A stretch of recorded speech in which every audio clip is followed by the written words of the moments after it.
before. I've never actually played the original Last Blade or Last Blade 2, so I didn't know if that was the same back then. So you have to tell me that either way, but it's really neat. It is a really neat mode, and I like it. And story mode's okay. Story mode does spike at the third fight. It's like the AI all of a sudden gets like at a level. It's like master level. They can punish you like, unforgivingly. It's just brutal the way the AI fights against you. And then the versus, that's local play.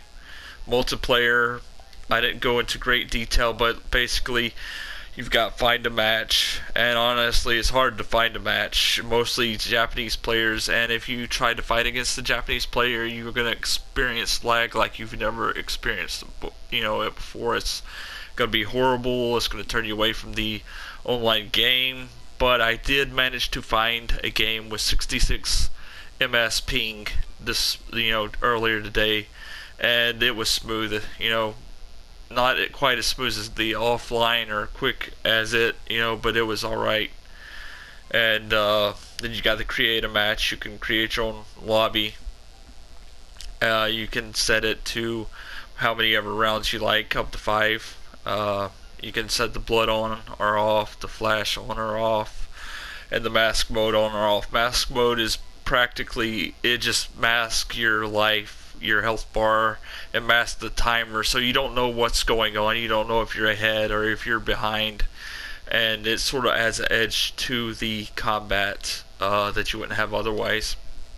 It's pretty neat. And then you got the create a match in training mode, and it's the same setup, except you'll be playing in training mode with whoever you want to, whoever cares to join you in the little find a match option.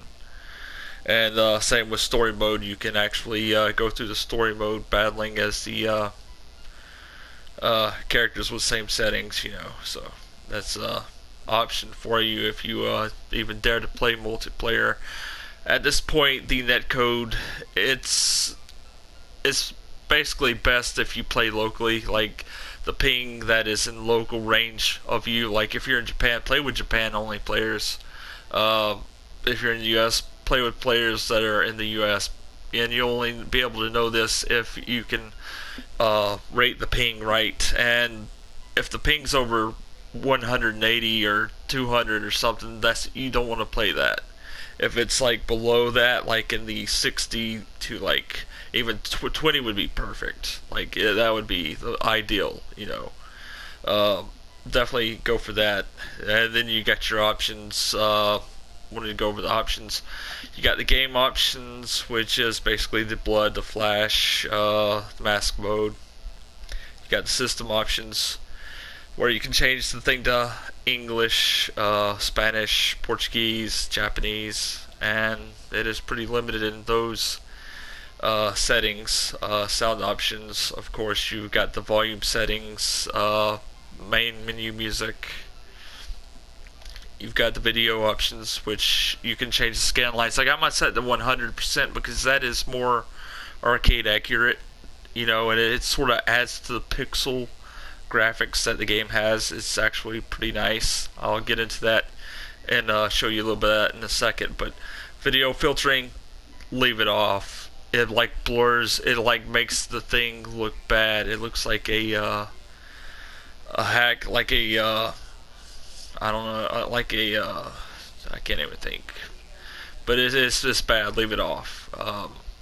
Display mode, you can change it to large, stretch it to the screen like it would stretch it to the length of a widescreen television, and that kind of makes the pixels more noticeable. Character design, background, everything, and it's not that great. I set mine to large. It's a little bit larger. Still got the frame art that you'll see, and you can change the frame art to whatever you like. You'll have to do some research and test out which ones are which and figure out which ones you like in that regard. Then you got the control options, which I explained in my follow-up review. You can actually manually go through and change, like which buttons you want associated with what. Uh, I left mine the way it was. I didn't want to get confused because that's the way I initially played it.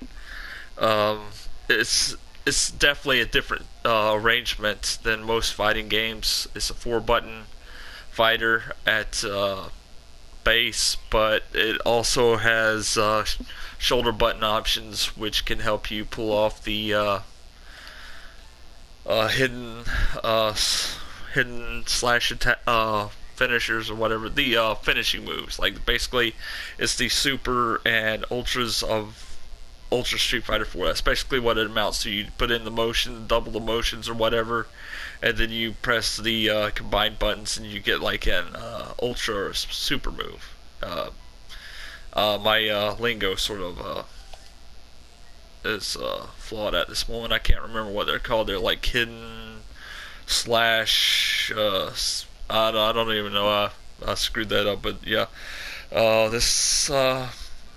Other than that, you got your gallery. Like I said in the follow-up view, you got your little images that unlocks as you play the game through, offline. Um, they can be clicked upon, looked at. It tries to copy what games like Blaze Blue and Guilty Gear do. It's alright. It's got 29 things you can unlock. The only problem I have with it is that when you unlock them, it like pauses the game midway to let you know that you unlocked it. Like you'll be in the middle of a slash attacking an enemy, and it will like bring up the pause menu, and just with a pop up on top of it saying like you unlocked, an item or something, and then it'll save it, and then it'll go back to the game, let you press resume on the menu to continue gameplay. And that was a bad development, feature that I thought hurt the reputation of this game a bit. And the trophies, these are actually trophies that you earn on the PSN, but they are listed here with images. It's got the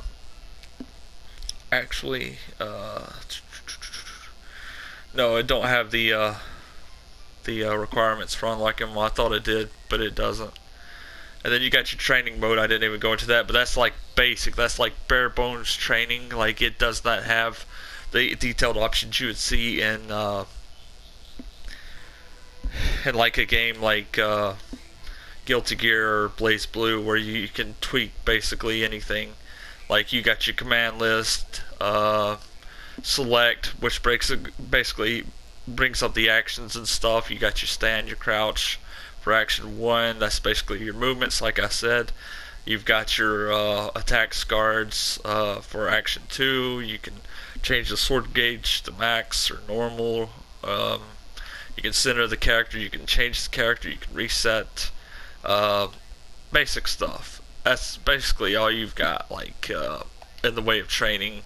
It's not the best of training simulators, but it gets the job done. I mean, it's a way to practice without seeing that game over screen or something. But it's okay. I'm gonna get into some normal story mode here for you and show you basically what the game is about at base level. And I like this character here. This is Kaeda. He's like the main character. You would consider him the Ryu of the game. You can choose like I said, the power or the ability. Power will slow your character down, but give them significant damage, output if you choose that. Or you can choose speed. They move quicker, they attack quicker, and it depends on your playstyle how you want to do it. I tend to go with power because I really want to get the match done quick. And you have to play it more safely with power though, because if an opponent has speed like this one does, they can punish you really easily. They can but like the game looks alright. Like for an HD remake, it looks alright. Like I have my power meter build up here. Tried to do a no, that's the wrong thing. I have it set to 1 round, so this is whatever happens here is gonna happen. Okay, I did a finisher. Now that's with the blood effects. Like, blood effects were censored out in the original American release. They are back as an option. I really like that feature because it was missing in the Samurai Showdown games. It was missing in the original Last Blades, and to have it back and uncensored is a welcome thing. So yeah, but that's one good thing about this. Like, this round 2 is gonna not, it's gonna be challenging, but it's not gonna be as hard as what round 3 is gonna be. And I'm gonna stop at round 3 when I get there. But you got your different character types. This guy, sort of like Raiden, I guess. You got your slash, weak slash, which is this. Then you got your heavy slash, which is that. And then you also got parry, which I tried to do, but I didn't. Okay, that's parry. Or repel. You can actually repel in the air too. Like, you see that purple blur? That's repel. You also got the kick button.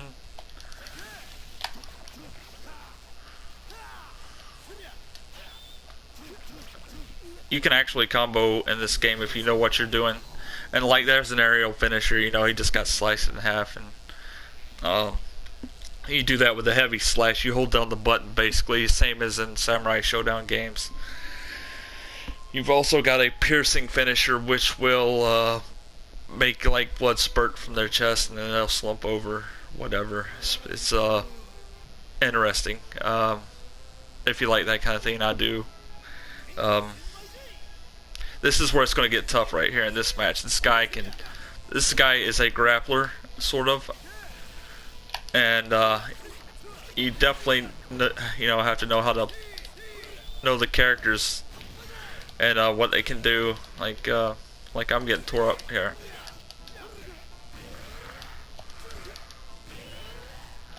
See, you gotta know when to press buttons and when not to press buttons. This game, it will definitely punish you for your mistakes, like it did there. Of course, I was talking to, so I wouldn't really focus, but no excuses. But basically, you definitely gotta time everything right. You gotta time your attacks, your guards, your repels. Everything, you gotta time it right. It's all about the punish in this game. It's fighter about the punish more than anything. And let that pass. But I'll leave it at that. I hope you enjoyed the review, the video review for the game.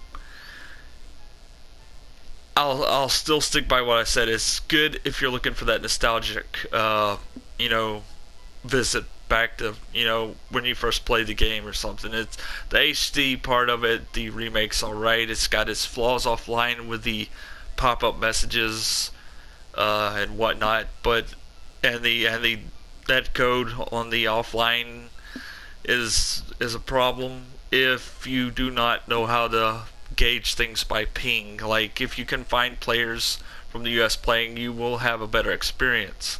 I also need to mention that in the online matches, it does not show the players' username or PSN ID beside the character's name like it normally would.